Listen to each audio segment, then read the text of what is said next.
Welcome back. Now with us, Jerod Bork in his review of the highly anticipated blockbuster, Avengers Endgame. Thank you, Ben.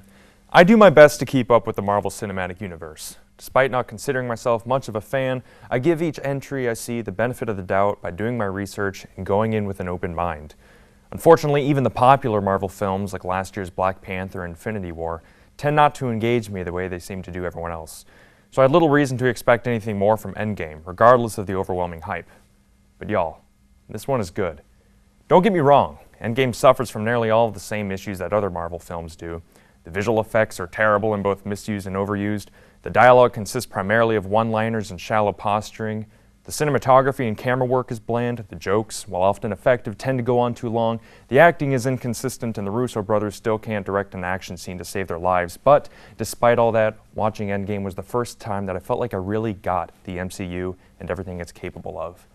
Since Infinity War did the dirty work of cutting down the cast and establishing a clear goal for the remaining Avengers, Endgame is able to have an actual story rather than just be a disjointed collection of aimless set pieces.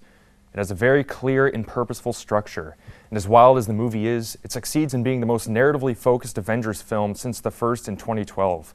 Like that film, Endgame effectively balances multiple B-plots, protagonists, and their arcs in a very cohesive manner. Part of what sells this focus is Endgame's patience in the first act.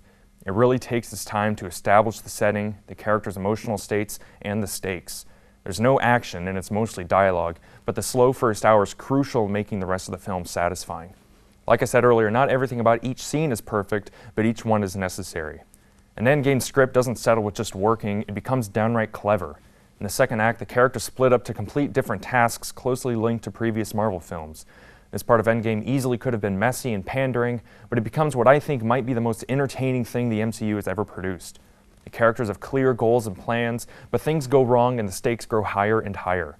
For the first time in this franchise, I felt genuine suspense and didn't know how the characters were going to overcome the obstacles that keep getting introduced. By the time the film reaches its final hour, it's become the bombastic, over-the-top cartoon people expect from the 10-year culmination of cinema's biggest franchise. However, this time the necessary steps have been made to make the nonsense mean something. Yes, it's gratuitous. Yes, it's pandering. And yes, it's not all that well made. But it's also operatic, joyous, and sinfully satisfying.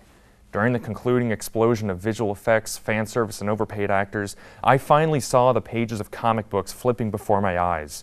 It's an intoxicating feeling that I hope the MCU will be able to build on down the road. Avengers Endgame gets a 4 out of 5. Back to you, Ben and Adam.